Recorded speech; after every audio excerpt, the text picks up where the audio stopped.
যে বড়াইবাড়ির যুদ্ধ এবং পাদুয়ার যুদ্ধতে তারা পরাস্ত হয়েছে বিডিআরের কাছে, যার কারণে এইটার আপনার প্রতিশোধমূলক ব্যবস্থা গ্রহণ করার জন্য ওই ফ্যাসিস্ট সরকারের সঙ্গে আতাত করে আমাদেরকে এই ধ্বংস করছে। হাত জোর করে অনুরোধ করতে, একজন বোনের বুক ফাটা আর্তনাদ। আমার ভাই প্রায় একটা বছর ধরে প্যারালাইসিসে ভুগতেছে, চিকিৎসা জেলখানার ভিতরে কোনো চিকিৎসা হচ্ছে না, কোনো ওষুধপাতি পাচ্ছে না। আমার মা অসুস্থ, বিছানায় শুয়ে আছে। প্রতিদিন আমার তার ছেলের কথা বলে যে আমার ছেলে কবে আসবে, কিন্তু আজও কবে যে এই বিচারের শেষ হবে আমরা বুঝতে পারছি না। আমার মাননীয় প্রধানমন্ত্রীর কাছে আমার করজোর করে অনুরোধ চাইতেছি, আমার ভাই এবং জেলখানার ভিতর যে ভাইয়েরা আছে তাদেরকে অবিলম্বে মুক্তি দেওয়ার জন্য অনুরোধ করতেছি। আমি যদি দোষী হইতাম প্রথমেই হইতাম। আমি দরবার সব কিছু কমপ্লিট করার পরে আমার কোনো দোষ নাই।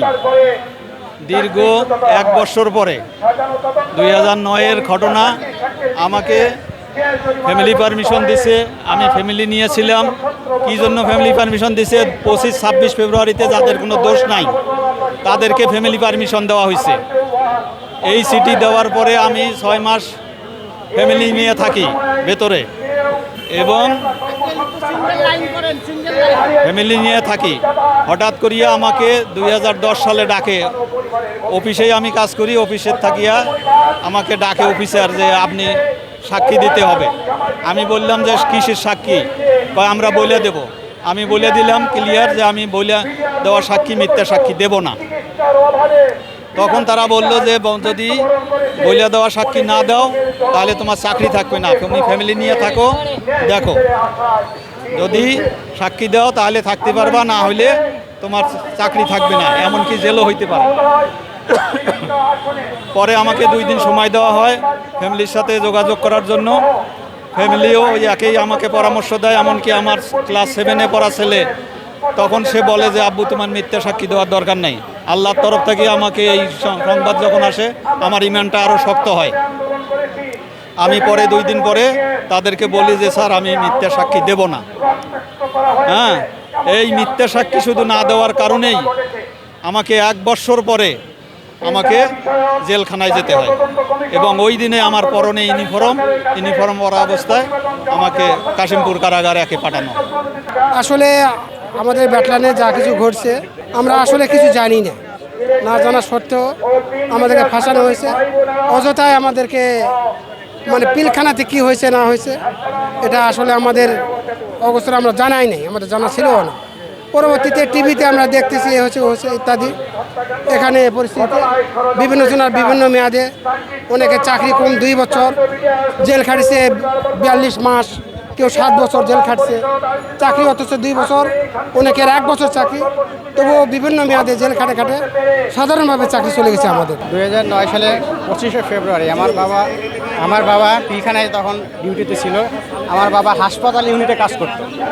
হাসপাতাল ইউনিটে কাজ করার ফলেও তাকে একজন আসামি মানা হয়েছে এবং সর্বোচ্চ সাজা প্রদান করা হয়েছে, এবং তিনি বর্তমানে তার উপরে অনেক অত্যাচার নির্যাতন করা হয়েছিল। নির্যাতনের ফলে উনি বর্তমানে প্যারালাইসিস হয়ে আছে।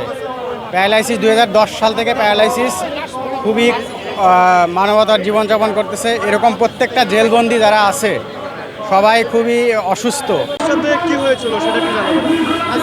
আমার ভাইয়ের সাথে সম্পূর্ণ অন্যায় করা হয়েছিল, কারণ আমার ভাইয়ের সঙ্গে যারা ডিউটিরত অবস্থায় ছিল, শুধুমাত্র আমার ভাইকে সাক্ষী না দেওয়ার কারণে মৃত্যুদণ্ডের আসামি করা হয়। এবং একই জায়গায় আমার তো মনে হয় যখন তারা ট্রেনিং অবস্থায় থাকে, কোনো এক জওয়ান যদি কোনো ছোটোখাটো একটা অপরাধ করে থাকে সেখানে সবাইকে একই শাস্তির আওতায় আনা হয়। সেখানে পিলখানায় যে এত বড় একটা ঘটনা ঘটেছে, সেখানে বেছে লটারির মতো করে তাদেরকে বিভিন্ন ধরনের শাস্তি দেওয়া হয়েছে। একই জায়গায় ডিউটিতে কেউ খালাস, কেউ সাক্ষী, কেউ সাজা থেকে মুক্ত, কাউকে মৃত্যুদণ্ডের আসামি, কাউকে যাবজ্জীবন আসামি করা হয়েছে। কেন এই অনিয়ম? আমাদের মেন দাবি হলো যে আমরা গত 17 বছর ওই ফ্যাসিস্ট সরকারের আমলে কোনো মুখ খুলতে পারিনি। এই কারণে যে আমরা যদি মুখ খুলি সাথে সাথে আমাদেরকে অ্যারেস্ট করে বিভিন্ন মেয়াদে আমাদেরকে আবার জেলখানায় ঢুকাবে। তো যখন 5ই আগস্টের পরে যখন আমাদের সরকার পতন হলো, তারা চলে গেল, তারপরে আমরা হয়তো মুখ খোলার সুযোগ পাইছি। আমরা যে নিরপরাধ প্রথমে আমরা চেয়েছিলাম যে আমাদের একটা স্বাধীন তদন্ত কমিশন গঠন করা হোক। সেই তাদের স্বাধীন তদন্ত কমিশন গঠন করা হয়েছে। উনি